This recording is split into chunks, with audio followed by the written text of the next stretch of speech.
चलो 12th class के students, मेरे प्यारे बच्चों, आज हम फिर 12 ऑब्जेक्टिव क्वेश्चंस आपको हम कराएंगे।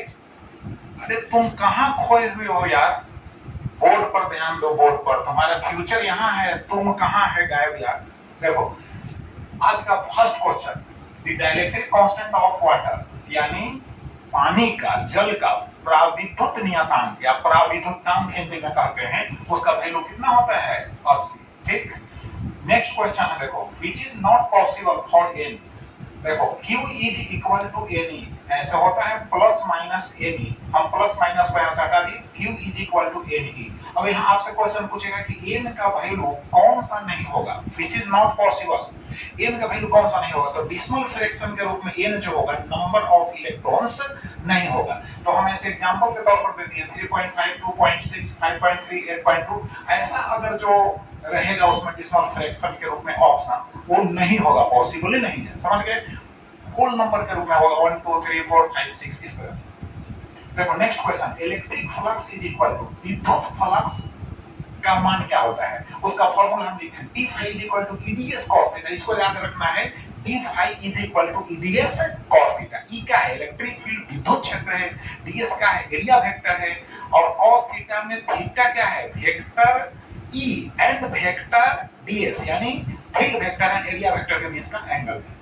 नेक्स्ट क्वेश्चन देखो, 1 फैराड इज इक्वल टू, अब देखो इस क्वेश्चन को पूछ सकता है कि 1 फैराड है ना बराबर होता है, तो हम दे दिए हैं 10 to the power 3 milli farad. ऐसा भी हो सकता है 10 to the power 6 micro farad, फिर ऐसा भी हो सकता है 10 to the power 9 nano farad, फिर ऐसा भी हो सकता है 10 to the power 12 pico farad. इनमें से कोई भी हो सकता है, तो इस तरह से आप सेलेक्ट कर लीजिएगा।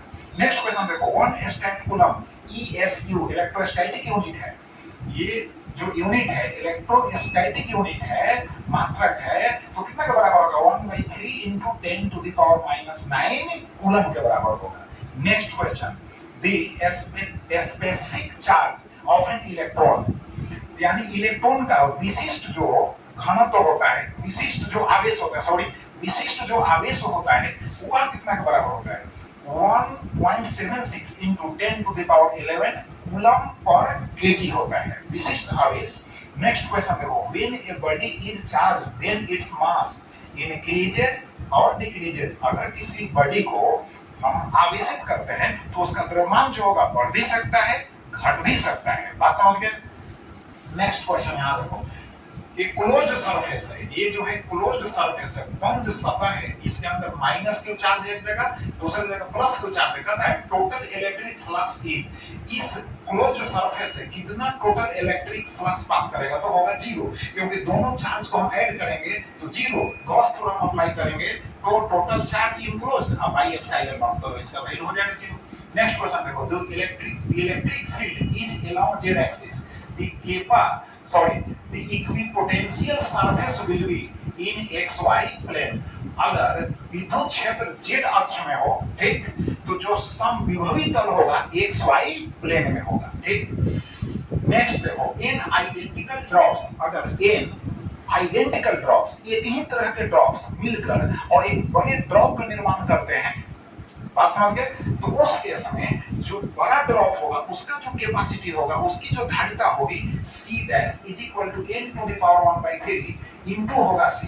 अब n का वैल्यू सपोज करो 8 होगा, तो 8 को फैक्टराइज कर दो, तो 2 into 2 into 2, 2 पर पावर हो जाएगा 3, और 3 से 3 कैंसिल हो जाएगा, तो यहाँ 2 होगा। C का वैल्यू जो छोटा ड्रॉप है उसका वैल्यू दिया जाएगा, उससे मल्टीप्लाई करके आंसर को सेलेक्ट कर लेना। Next question, n identical drops, अब इन आइडेंटिकल ड्रॉप्स जो होगा मिलकर एक बड़ा ड्रॉप बनाता है। उस केस में बड़ा जो ड्रॉप होगा, बड़ी जो बूंद होगी, उसका पोटेंशियल पूछेगा, राइट, यानी उसका विभव पूछेगा।